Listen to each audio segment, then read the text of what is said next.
Oi, pessoal. Então, vocês, né? Todos que vão receber pela primeira vez a Eucaristia, o corpo e o sangue de nosso Senhor Jesus Cristo, gostaria de passar uma breve mensagem a vocês, né, relembrando algumas coisas a respeito da recepção da Eucaristia, da comunhão eucarística e também fazer uma animação espiritual para que vocês possam, né, na sua meditação, na sua vida de oração, já ir meditando desde já esse momento sublime que ocorrerá neste domingo, né, terceiro domingo do Advento, aqui do ano de 2020, ano que foi tão corrido, tão difícil para todos nós, que este ano, que esta comunhão possa reunir todos os sofrimentos, todas as alegrias que passamos durante esse ano e colocar no coração santíssimo de nosso Senhor Jesus Cristo. Então, eu gostaria de reafirmar a vocês, né, a necessidade do conhecimento. Para receber a Eucaristia, é necessário conhecer que ali, depois daquelas palavras que o Padre diz, isto é o meu corpo, isto é o cálice do meu sangue, após estas palavras não existe mais pão e não existe mais vinho. Existe o corpo e o sangue de nosso Senhor Jesus Cristo. Isto é a doutrina, isto é a fé da igreja. Aquela mesma fé que vocês disseram, sim, eu aceito, lá no batizado de vocês. Uma vez que eu estou falando para adultos, não estou falando para crianças, então nossa catequese é muito mais objetiva. E o mínimo que vocês precisam para receber a Eucaristia é ter esse conhecimento, essa certeza de que não é o pão, não é vinho, é o corpo e o sangue de Cristo, ou seja, o Cristo todo. Como Cristo está no céu, nosso Senhor Jesus Cristo, segunda pessoa da Santíssima Trindade, como ele está no céu, ele está presente no altar. Ele está presente em cada igreja onde há um sacrário e uma luzinha vermelha, indicando que ali dentro do sacrário há uma hóstia consagrada. Então, nós não podemos dizer que a Eucaristia é um pão bento, porque é de fato Jesus, não é um pão, ele deixa de ser pão. Né? Também não podemos falar que Jesus está naquele pão, porque ali Cristo não está no pão, Cristo é aquilo que está em formato de pão. Então, nós precisamos compreender essa certeza de fé. Isso está baseado, né, em 1 Coríntios, capítulo 11, versículo 29, que nos diz: aquele que come e bebe sem distinguir o corpo do Senhor, come e bebe a sua própria condenação. Então é nessa certeza que não podemos receber a Eucaristia com a mentalidade pagã. Precisamos conhecer, saber o que estamos recebendo. Por isso dizemos sim, quando o ministro, quando o padre, o diácono, nos diz corpo de Cristo, ou corpo e sangue de Cristo, se recebemos nas duas espécies. Então, nós dizemos depois dessas palavras, amém. Amém, que assim seja, eu creio.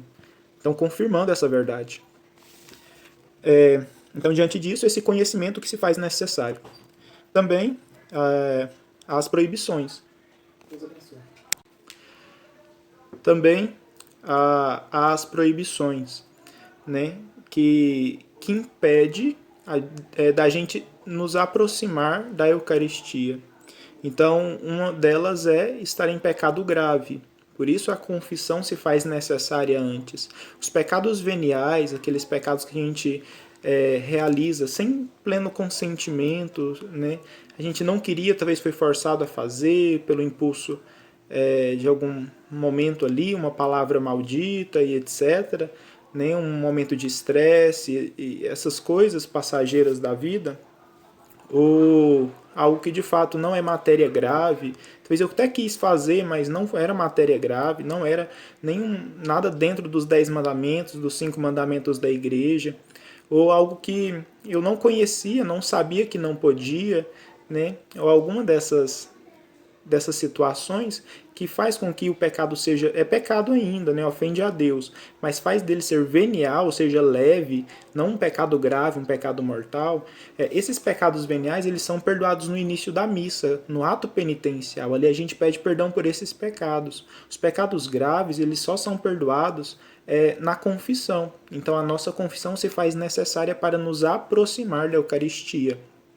Então, precisamos ter também essa certeza de que nos aproximamos de Deus puros, ou, digamos, com um coração limpo e aberto para que Ele venha habitar em nós. Então, o mínimo que nós podemos, por mais, talvez não é sentimento, tá bom? Estar em estado de graça não é sentimento, não é, nossa, hoje eu tô nas nuvens, hoje eu quero receber Jesus e etc. Não é isso. Tem dias que nós vamos estar assim, mas tem dia que nós não estaremos assim. Então não é sentimento, é a certeza da fé, que mesmo sem o sentimento, a gente sabe que é Jesus que vem. E nesse Jesus que vem, a gente entra em comunhão com Ele, entrega a nossa vida, recebe a vida dele, a vontade dele na nossa vida. Então é ali um momento de diálogo, um momento de comunhão. E sabendo que onde está Jesus está o céu todo. Ali entramos em comunhão com os santos, com toda a igreja, né, com todo, talvez nossos parentes já falecidos ali, nós podemos, junto a Jesus, matar a saudade. Porque onde Jesus está, está aqueles que se reúnem com Ele como igreja. Ali nós podemos interceder pelos vivos, pelos mortos. Ali nós podemos agradecer, podemos louvar, podemos ficar em silêncio e contemplar. Né? Ali é um momento, de fato, mais sublime, que de fato o momento que nos faz mais humanos, que é onde a nossa finalidade, que é Deus, se faz ali presente. Ali chegamos no nosso fim, mesmo que nós não sintamos, né? Mesmo que talvez os nossos sofrimentos diários nos impeçam de perceber que Deus é tão grande. E aquele momento se faz tão grande porque esse mesmo Deus perfeito e magnífico está ali. Mas precisamos, na nossa vida de devoção, ir sempre percebendo a grandeza desse momento. Então a confissão, isso se faz muito necessário. Também nós precisamos de estar de acordo com algumas disciplinas da igreja, né? Umas disposições disciplinares que a igreja nos pede. Uma delas é o jejum eucarístico, ou seja, 1 hora antes de receber a comunhão, eu preciso estar de jejum, ou seja, eu não posso ter comido nada e nem bebido nada, a não ser água, né? Mas, então nós precisamos dessa 1 hora antes, não antes da missa, mas antes de receber a comunhão, tá bom? Quem come, por exemplo, considerando, né, essa restrição da igreja, se, por exemplo, 50 minutos antes de receber a comunhão já não pode comungar, entende? 1 hora. Então, de 1 hora ou mais, 1 hora é o mínimo, né, que nós precisamos ficar de jejum antes da comunhão. Se você comeu algo, se você comeu uma pipoca lá na porta da igreja e não passou 1 hora desse prazo, então você está impossibilitado de receber a comunhão. Tá bom? É uma disciplina da igreja, precisamos obedecer. E para que essa disciplina? Para a gente perceber de fato que ali é Jesus. E aquele momento de 1 hora antes, no mínimo, antigamente era mais, antigamente era 3 horas. Hoje em dia diminuiu para 1 hora. É um momento para a gente, digamos, entrar num processo de oração, num processo de... É importante aquele a quem eu vou receber, não é uma comida qualquer, né? É Jesus. Aí entra naquele momento de oração, aquele período em que podemos já silenciar, podemos já adentrar naquele ritmo de oração para acolher Jesus. E a missa já nos ajuda nisso, e até antes de iniciar a missa, a gente já devemos, né, estar preparando o nosso coração. E também, há uma disposição da igreja, que a igreja nos pede, de quantidade de comunhões. Depois da primeira comunhão, vocês vão poder receber a comunhão quando quiserem, né? Em cada missa que vocês forem, se vocês tiverem as disposições devidas, né? Estar em estado de graça, estar em 1 hora de jejum, né? Antes da comunhão. Ou seja, se vocês estiverem com as disposições devidas, vocês podem receber Jesus no dia que quiserem. Mas há também uma restrição que a igreja nos pede. Nós, católicos, só podemos receber a comunhão 1 vez no dia.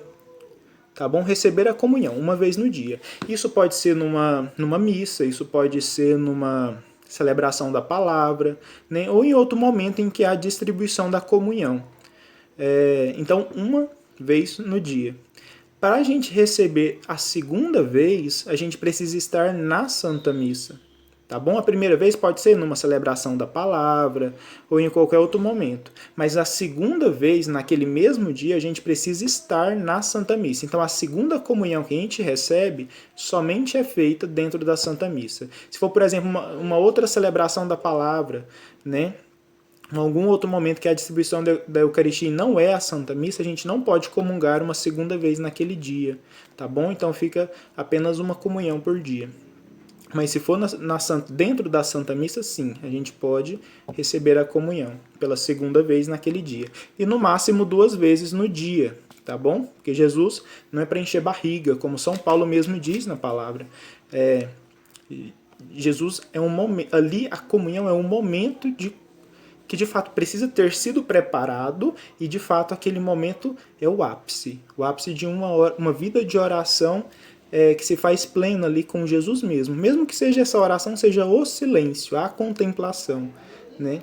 Então, que todos fiquem com Deus, que todos se preparem, que todos percebam e desde já compreendam que a primeira comunhão e todas as outras comunhões que vocês fizerem sejam consideradas como dom. E todo dom é presente. A comunhão, cada comunhão eucarística será um presente. Será Deus que se entrega a nós. Então, por isso recebemos a comunhão. Recebemos a comunhão do Padre, né? Recebemos a comunhão do ministro, porque ele se dá. Ele é servo. Ele entrega e entrega a si mesmo. Então, a comunhão seja recebida por nós como um dom, um presente. Eu não sou digno, mas por Cristo querer se unir a mim tão intimamente, como o alimento se torna parte do nosso corpo, Cristo quer se unir a nós, alimentando a nossa alma, alimentando o nosso espírito, pela sua força que recebemos através da comunhão, nós possamos nos configurar cada dia mais a Ele e fazer a vontade dEle, ter forças para superar e vencer todos os pecados, todos os empecilhos que nos prendem ou que nos impedem de alcançá-lo, né, de imitá-lo, de fazê-lo ter mais honra e mais glória a cada dia. Então a comunhão seja esse momento de restabelecer as forças espirituais, as forças da fé, né? Que ali a gente possa fazer um ato de fé maior que temos, né? Não vemos, percebemos é outra coisa, mas nós sabemos que é Jesus. Tem cheiro de pão, tem gosto de pão, tem sabor de vinho, mas não é. É a fé que vai nos dizer isso. A fé é Jesus, é o meu Deus, Deus que se faz presente. E no silêncio Ele quer vir habitar dentro de mim. Tá bom? É dom. A Eucaristia é dom, é presente. Não merecemos, mas Cristo nos surpreende principalmente nesse terceiro domingo do Advento, que será a primeira comunhão de vocês, com esse presente magnífico. Né? O terceiro domingo do Advento, que é chamado Domingo Gaudete, Domingo da Alegria, em que se aproxima o Natal do Senhor. Imagina o povo naquela época, em que esperava o Messias, esperava, e Jesus apenas aparece, ele nasce, ele surpreende aquele povo. Né? E quem o esperava se alegrava. Ali vê, né, Simeão, o velho Simeão no templo, quando recebe Jesus, a alegria dele. Senhor, agora minha alma pode descansar em paz. Né? A paz que é ter Jesus, essa alegria que é gerada no coração, essa expectativa de receber Jesus possa se concretizar e possa, de fato, nos conduzir à santidade. E cada comunhão nós possamos renovar essa fé e crescer na santidade. E tomem muito cuidado, né, que isso pode acontecer muito conosco, que acontece de modo muito corrente, que é a gente nos acostumar. Né? A gente está com as disposições devidas, recebe a comunhão, mas a nossa mudança de vida se estagna, a gente para, a gente não quer mais a conversão que precisa ser diária, né? Aquele alimento, aquela força que a gente deveria receber na Eucaristia se passa, aquele momento digno e sublime passa, e nós muitas vezes não recebemos e não pedimos o que precisamos para superar talvez um probleminha que nós temos na vida espiritual. Então ali é um momento sim de louvar e agradecer, mas sim de pedir as forças para superar determinadas dificuldades que nós temos, e cada um temos as nossas, né? E é naquele momento íntimo que Jesus, uma vez já conhecendo nossas dificuldades, quer ouvir de nós. Eu reconheço, Senhor, eu tenho essa dificuldade. Ato de humildade. Senhor, eu quero tal graça. Ato de fé. Né? E assim a gente vai crescendo. Né? E nunca se acostume com o pecado. Sempre, sempre, sempre se aproxime de Jesus. Se acostume com Jesus. Então, isso vai mudando nossa memória, isso vai mudando, digamos, a nossa imaginação. Aí sim, nós, em vez de lembrar do pecado e estar inclinado ao pecado, estaremos mais inclinados a recorrer a Deus, a abraçar Nossa Senhora, que acolheu Jesus, e a exemplo dela, ir aprendendo a acolher também Jesus no nosso coração. Então fiquem todos com Deus.